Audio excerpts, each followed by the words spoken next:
भाग्यानं दिले तुम्हाला मालिकेच्या आजच्या भागामध्ये आपण पाहणार आहोत की आता खूप जास्त विचार करत ऊर्जा बसलेली असते. तेच आता कुमुदिनी आजीचा कॉल आलेला असतो.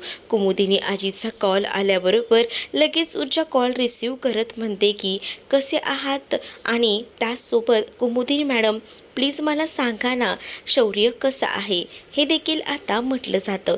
त्यावर तू पहिल्यांदा ना हे कुमुदिनी मॅडम बोलायचं बरं बंद कर बरं. कारण आहे ना, तू जे काही बोलतेस ना त्यामुळे अगदीच ना परकेपणा वाटतो.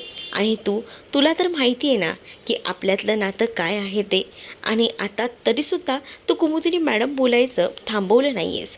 त्याच वेळेला आता मला सांगा की शौर्य कसं आहे. मला माहिती आहे तू फक्त शौर्याचाच विचार करते. नाही, तुम्ही समजता तसं काही नाही, असंही आता ऊर्जा म्हणते. पण मग आजी म्हणते की मग काय झालं. मग आता तर मी जेव्हा तुला विचारलं तेव्हा तर तू विचारलंस डायरेक्ट की शौर्य कसा आहे. याचा अर्थ तू शौर्याचाच विचार करत होती, बरोबर की नाही. शौर्य आता तरी ठीक आहे, पण त्याला ना तुझी सतत आठवण येते. तो तुझ्याबद्दल विचारपूस करत असतो. आताही त्याने विचारलं तुझ्याबद्दल, पण आता त्याला औषधं दिलीत, त्या ग्लानीत तो झोपलेला आहे, असंही आता म्हटलं जातं. मग मग आता अजून किती दिवस या सगळ्या गोष्टी मनात दाबून ठेवणार आहेस. जे खरं आहे ना ते ओटावर सरळ बोलून टाकावं की तुला प्रेम झाले, आणि ते सुद्धा शौर्यवर. आणि शौर्य कशाला तुला काही बोलणार आहे. उलट शौर्य ना प्रत्येक वेळेला तुझ्याकडे एक आशेच्या किरणने बघत असतो. कारण शौर्याला ना खरंच तुझ्याशिवाय जराही करमत नाही. आणि राहिला प्रश्न या सगळ्या गोष्टींचा, तर तू विचार करतेस का की शौर्यला प्रत्येक प्रसंगी तू हवी असतेस. दोघांचे एकमेकांवर प्रेम खूप आहे, पण तरीसुद्धा तुम्ही दोघंही जण यामधून माघार का घेताय ना, मुळात मला तेच कळत नाही आहे. खरं तर ना आता शौर्यला सगळीकडे फक्त तूच दिसतेस. मग आता विचार कर काय म्हणायचं आहे ते. आणि हे पण लक्षात ठेव की शौर्य प्रत्येक वेळेला तुझी आठवण काढत असतो. त्यामुळे एक गोष्ट लक्षात असू दे की तुला कधीही जर शौर्याची आठवण जरी आली, त्याच्याशी फोनवर बोलावंसं वाटलं ना, तरी बिनधास्त तू कॉल कर, असं देखील आता सांगितलेलं असतं. आणि जेव्हा या सगळ्या गोष्टी सांगितल्या जातात ना, तेव्हा मात्र आता ऊर्जा हो म्हणत फोन ठेवून देते. आता ऊर्जाला कळत नसतं की काय करावं ते. कारण आता ऊर्जाच्या डोक्यामध्ये एक नाही तर अनेक विचार सुरू असतात. ती म्हणत असते की सगळ्यात आधी मला ना स्वतःचं मन आहे ना कामात गुंतून घ्यावं लागणार आहे. जोपर्यंत मी स्वतःला कामात गुंतून ठेवत नाही ना, तोपर्यंत मला काही बरोबर वाटणार नाही. आणि काही झालं तरी मी जर कामात गुंतून राहिले तर हे नाही ते विचार डोक्यात येणारही नाही. असाही विचार ना आता तिच्या डोक्यामध्ये येऊ लागलेला असतो. आणि त्यासाठी ती आता स्वतःला कामात गुंतवायचं ठरवते. खत्री साहेबांना कॉल करते, कारण तिने खत्री साहेबांकडनं खूप मोठं कर्ज घेतलेलं आहे. मग तिला आता स्वतःला कामात झोकून द्यायचं असतं. काही झालं तरी तिला असंच वाटत असतं की आपण आहे ना एकटं नाही राहिलं पाहिजे. आपण या सगळ्यामध्ये सडेतोड उत्तर दिली पाहिजेत, कामात मन रमवलं पाहिजे. म्हणून ती कोट वगैरे घालून आता कामासाठी का होईना बाहेर पडते. दुसरीकडे आता शिर्के साहेब फोनवर बोलत असतात आणि तेवढ्यातच अर्पिता तिथे आलेली असते. अर्पिताला खरं तर खूप जास्त त्रास होत असतो. ज्या काही गोष्टी झाल्या त्या सहन होत नसतात, आणि त्यामुळेच ना अर्पिता जी आहे आता तोच विचार करत घरी आलेली असते. तिला काही म्हणजे काही सुधरत नसतं. आणि त्याच वेळेला ती जेव्हा शिर्केंच्या समोर येते तेव्हा शिर्केंना तिचा चेहरा बघून समजतं की नक्कीच काहीतरी गडबड झालेली आहे. आणि म्हणूनच तिला विचारलं सुद्धा जातं की नेमकं काय झालं आहे. आणि जेव्हा ही विचारणा केलेली असताना तिच्या तोंडात ना एकही शब्द जेव्हा निघत नाही ना, तेव्हा मात्र आता यांना पाणी कुठेतरी मुरत आहे असा संशय येत असतो. म्हणून शिर्के तिला विचारतात की काय झालं, तुझी आणि त्यासोबत शौर्याची भेट झाली नाही का. नाही, शौर्याची भेट झाली नाही असं देखील आता ती सांगत असते. अगं पण तू तर शौर्याला भेटायला गेली होतीस ना, मला तर असं वाटलं होतं की तू आता गेलीस ना, ती संध्याकाळपर्यंत काही केले तरी येणार नाहीस, पण तू तर लवकरच आलीस, असंही आता ते म्हणत असतात. त्यावर त्याला बरं नाही आहे, त्याच्यामुळे तो आराम करतोय, मी पुन्हा कधीतरी जाऊन त्याला भेटेल असं देखील अर्पिता आता म्हणत असते. पण त्याच वेळेला अर्पिताच्या डोळ्यात पाणी असतं. अर्पिता अक्षरशः रडत असते. त्यामुळे शिर्के तिला विचारतात की आरू योग्य ना, कारण मला असं वाटतंय की काहीतरी बिनसला आहे आणि ते तू मला सांगत नाहीयेस. तू जर मला काही गोष्टी सांगितल्यास तर मलाही बरं पडेल ना. तुझ्याशी बोलायला काय झालं आहे ते सांग मला, मग आपण यावर मार्ग काढूया, असंही आता म्हटलं जातं. जेव्हा आता या सगळ्या गोष्टी सांगितल्या जातात ना, तेव्हा मात्र आता ती म्हणत असते की डॅड खरंच सांगते मी, तो आराम करतोय त्याच्यामुळे मी घरी निघून आले. म्हटलं तिथे कशाला थांबावं, आणि मला सुद्धा ना थोडं बरं वाटत नाहीये, त्यामुळे मलाही आता असं वाटते की थोडा आराम करावा, उगाच आहे ना असंच टाइमपास करत राहू नये, असंही ती आता शिर्केंना सांगत असते. पण शिर्केला कळत असतं की नक्कीच आहे ना काहीतरी बिनसलं आहे, पण तरीसुद्धा आपल्याला आपली मुलगी ह्या गोष्टी सांगत नाहीये. या गोष्टी आता शिर्केंना कळत असतात. शिर्के हेही विचारतात की अर्पिता तू आता तिकडे गेली होतीस, तिकडे काही झालं तर नाही आहे ना, काही प्रॉब्लेम तर घडला नाही आहे ना, या गोष्टी मला सांग. अर्पिता म्हणत असते की काही नाही, कारण अर्पिता घरात पोचायच्या आधीच तिला विजयाने कॉल केलेला असतो आणि विजयाने या सगळ्या गोष्टी प्लीज घरात आता तरी सध्या बोलू नकोस, आणि हे लग्न काही झालं तरी आम्हाला मान्य नाही आहे, आम्ही तुझं आणि शौर्याचं लग्न लावणार आहोत, हे देखील विजयाने अर्पिताला सांगितलेलं असतं. आणि त्यामुळे अर्पिता आता घरात कोणालाही काही सांगत नाही, तोंडही उघडत नसते ती बाबाच्या समोर. आणि त्यामुळे आता शिर्के म्हणत असतात की बाळा काळजी करू नकोस, जा आराम कर. दुसरीकडे मात्र आता इथे शौर्याला ऊर्जाचं स्वप्नच पडलेलं असतं. म्हणजे तो ना चहाच्या टपरीवरच असतो आणि त्यावेळेला त्याची आणि ऊर्जाची अशी छोटीशी भांडणं चालू असतात आणि त्याला हे असं गोड असं स्वप्न पडलेलं असतं. कारण आहे ना त्याला ना आता ऊर्जाशिवाय जराही करमत नसतं, कारण जे काही ऊर्जाने तिला प्रेमाची कबुली दिलेली होती आणि त्याचसोबत हेही त्याला म्हटलेलं असतं की हे 2 दिवस माझे कसे गेले आहेत माझं मला माहिती आहे. त्यावरूनच तिला 2 दिवस करमलं नव्हतं, या गोष्टीसुद्धा आता बरोबर इथे असणाऱ्या या शौर्याला माहिती होत्या आणि म्हणूनच शौर्य त्या सगळ्या गोष्टींचा बोलण्याचा विचार करू लागतो. आणि त्यामुळेच ना त्याला आता असं वाटत असतं की हे प्रकरण जे आहे ते एकदम भारी चालले, म्हणजे तो एकदम खुश असतो. पण नंतर आहे ना त्याला आता अचानक ते आठवतं की अर्पिता जी आहे ती काय म्हणाली होती ते. अर्पिताने प्रेमाची कबुली दिली होती आणि अर्पिताने हेही म्हटलं होतं की मला तुझ्याशिवाय करमणार नाही, आणि या सगळ्या गोष्टी खरं तर ऊर्जाने ऐकल्या होत्या. त्यामुळे ऊर्जाचा या सगळ्याबाबत खूप मोठा गैरसमज झाला आहे. या गोष्टीसुद्धा आता बरोबर त्या लक्षात आलेल्या असतात आणि त्यामुळेच ना थोडा आता शौर्य डिस्टर्ब होतो. तो विचार करतो की ऊर्जालासुद्धा माझ्याबद्दल असंच काहीसा गैरसमज झाला असेल, मग ती माझ्याशी बोलणार नाही का, पुन्हा तिने माझ्याशी बोलणं टाकलं असेल का, असे प्रश्न त्याच्या मनामध्ये येऊ लागलेले असतात. दुसरीकडे आता शिर्केंना कॉल केलेला असतो. शिर्केने मानेला कॉल करून आता काही इन्फॉर्मेशन काढायचा प्रयत्न केलेला असतो. मानेंना कॉल करून तो आता म्हणत असतो की काय माने, काही इन्व्हेस्टिगेशन सुरू आहे की नाही, शौर्याला गोळी लागलेल्याचं. हो, आमच्या परीने आम्ही कार्य करतोच आहे, असं देखील आता म्हटलं जातं. आणि त्याच वेळेला आता दुसरीकडे याही गोष्टी बोलल्या जातात की बघा मला एक गोष्ट सांगा, पोलीस स्टेशनमध्ये ऊर्जा शिंदेचा वावर किती असतो, म्हणजे अधूनमधून ती येत असते का. त्यावर आता माने सांगत असतात की हो येत असते ना, तिचं काम असतं. मग तिच्यासोबत शौर्यही येतो का. नाही, शौर्य नाही आहेत कधी, पण तिच्याकडे तिच्या तोंडावर कधी शौर्याचं सुद्धा नाव असतं का, हेही आता विचारलं जातं. शौर्याचं नाव नाही, कधीच नाही.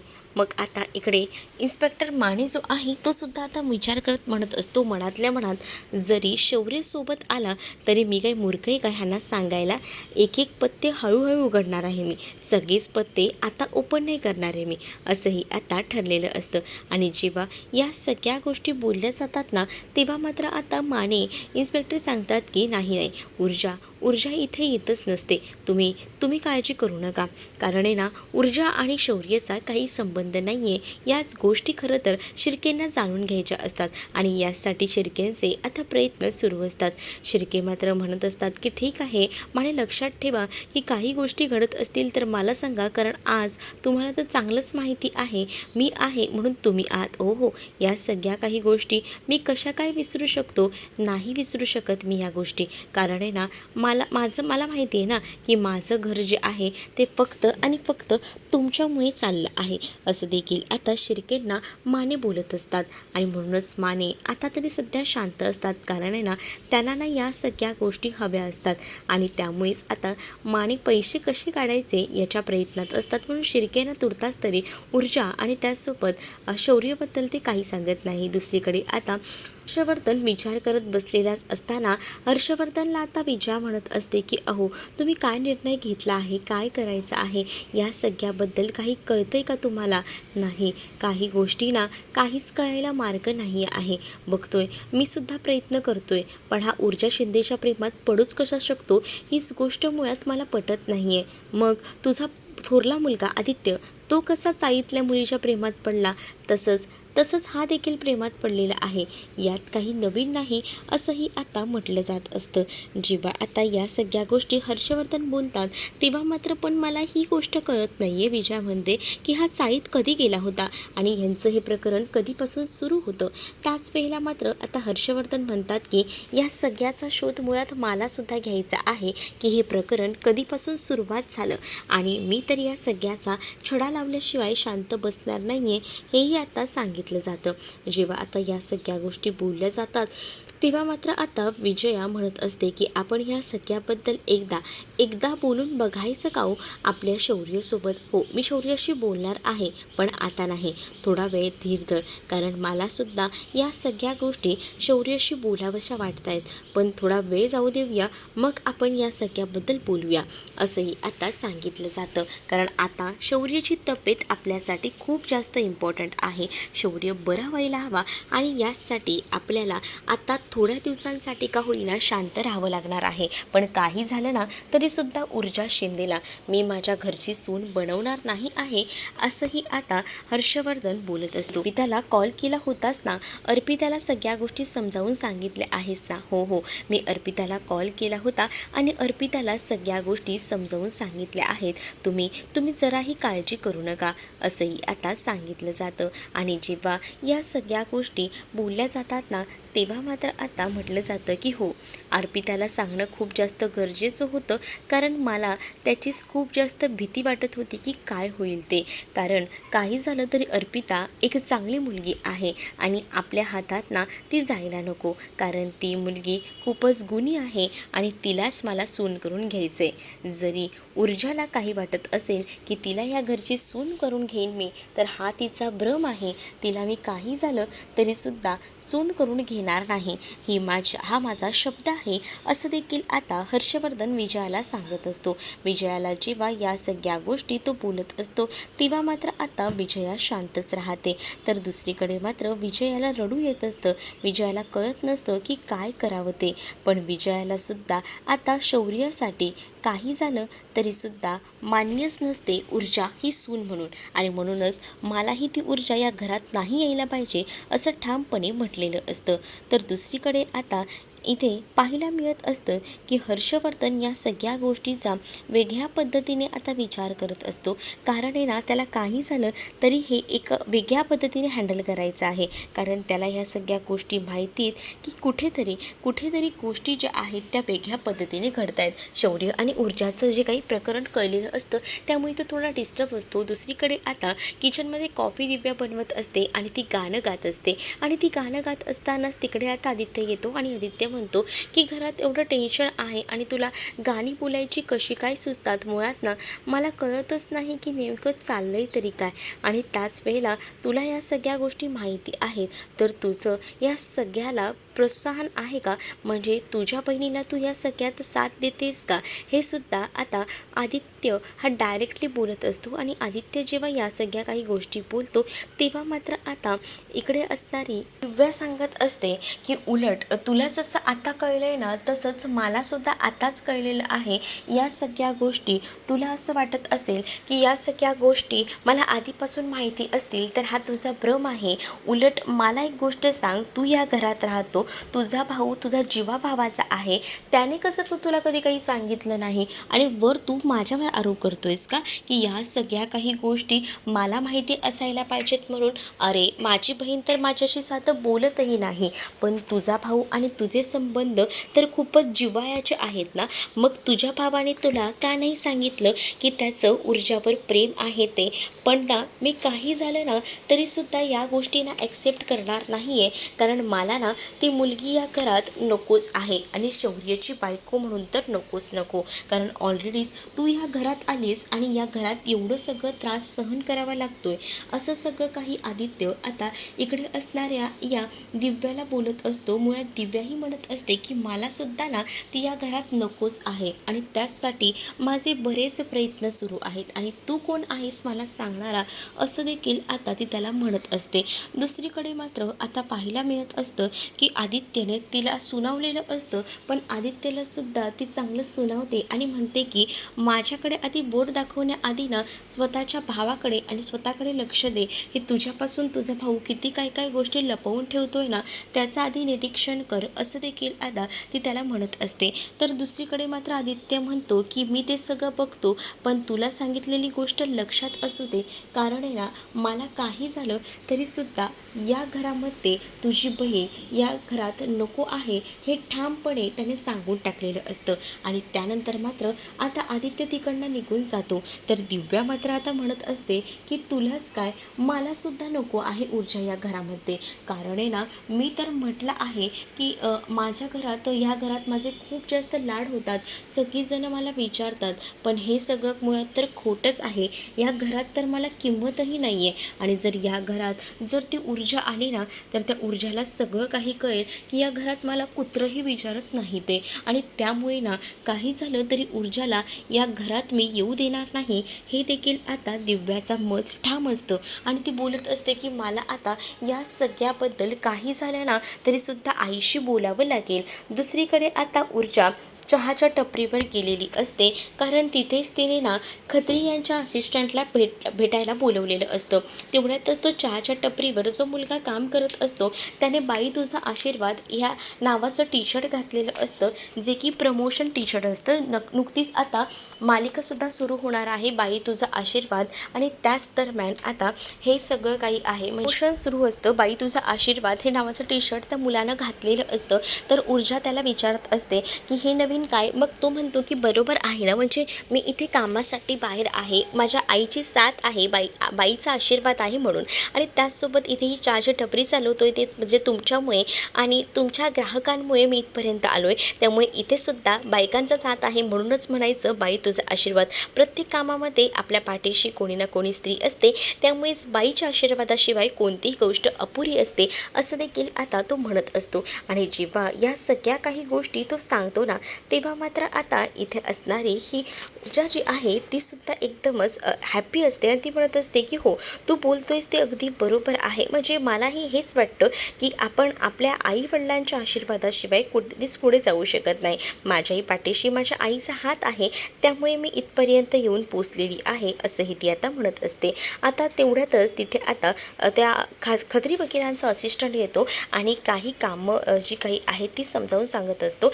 आणि तिने जे काही आता डेबिटचं काम केलं आहे त्याच्यात 1200 रुपये झाले आहेत. मग ती म्हणते फक्त 1200 रुपये, अगं बाळा कशाला काळजी करतेस, हळूहळू पैसे सुटतील आणि एवढा विचार करत बसू नको, माहिती तुला टेन्शन असणारे पैसे द्यायचे खत्री सरांचे. मग आता खत्री सर ना कानपूरला गेले आहेत काही कामासाठी, मग आता माझं काम, मला काम देऊन जायचं होतं ना त्यांनी, अगं सगळं काम देऊन गेले आहेत ते, त्यांनी माझ्याकडे सगळ्या काही गोष्टी सांगितल्या आहेत, तू काळजी करू नको. बरं झालं हे एका अर्थी की तुमच्याकडे जरी निदान कामं सांगून गेलेत ते. आता मला जरा सांगा की नेमकं काय काय करायचं आहे. आणि त्याच वेळेला ते असिस्टंट जे आहे ते सांगू लागतात की खरं तर ना खत्री साहेबांची केस आहे डिवोर्सची, थोडं डिस्कशन आहे, म्हणजे ही केस आता नव्याने असली तरी ते क्लायंट जुने आहेत आणि त्यांना थोडं डिस्कस करायचं आहे, आणि त्याचसाठी त्यांना भेटून घेशील का, त्यांच्याशी चर्चा करशील का, म्हणजे नंतर खत्री सरांना हे जरा बरं पडेल. मग आता ऊर्जा म्हणत असते काय हरकत आहे, मी जाईन ना, भेटेन मी,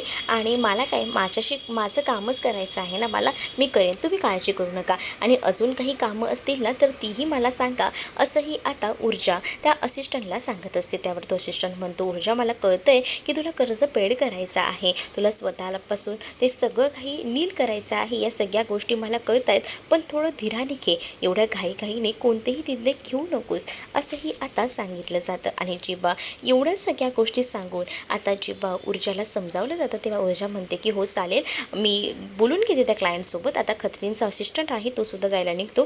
तेवढ्यातच तिकडे आता चहाच्या टपरीवर शौर्य आलेला असतो आणि शौर्यने सुद्धा एक चहा आणि खाली मागितलेली असते. आणि ज्यावेळेला ऊर्जाचं लक्ष जातं तेव्हा ऊर्जा शौर्याकडे पाहून हसत असते. पण खरं तर हे सगळं काही पडलेलं हे ऊर्जाचं एक स्वप्न असतं. तिला असं वाटत असतं की शौर्य आलेलं आहे. पुढील भागामध्ये पाहायला मिळतं की शौर्याने आता हर्षवर्धनला सांगितलेलं असतं की मला जोपर्यंत बरं वाटत नाही ना तोपर्यंत प्लीज तुम्ही ना ऊर्जाच्या बाबतीत काही चुकीचा निर्णय घेऊ नका. प्लीज ऊर्जाला कोणतंही टेन्शन देऊ नका. हर्षवर्धन मात्र म्हणतात की ठीक आहे, तुला बरं करायचं आहे, मला माहिती आहे तुमचं जे काही प्रकार आहे ते. असं देखील हर्षवर्धन आता शौर्याला बोलतात. शौर्य आता हर्षवर्धनकडे पाहतच राहतो. तर दुसरीकडे मात्र आता पाहायला मिळत असतं की ऊर्जाला आता मंग्या खूप काही बोलत असतो. म्हणजेच तो म्हणत असतो की तुझी हिंमत कशी होते ग पुन्हा पुन्हा त्याचा स्वीकार करण्याची. अगं त्याने तुला फसवले तरीसुद्धा पुन्हा तू त्याचीच बाजू घेतेस, किती चुकतंय तुझं. असंही आता मंग्या बोलत असतो. तू ना बहुतेक पैशांच्या हारी जातेस, तू पैशांचा विचार करतेस म्हणून तू इथपर्यंत जाऊन पोचली आहेस, असंही आता तिला बोलत असतो. आणि त्यामुळे आता ऊर्जाचा अंत होतो आणि ऊर्जाने जोरात त्याच्या कानाखाली वाजवलेली असते आणि त्याचं थोबाडच फोडलेलं असतं. त्यामुळे आता मंग्या शांत राहतो. तर तुम्हाला हा भाग कसा वाटला हे नक्कीच मला कमेंटमध्ये सांगा आणि अशाच नवनवीन भागांसाठी आपल्या चॅनलला सबस्क्राईब नक्कीच करा.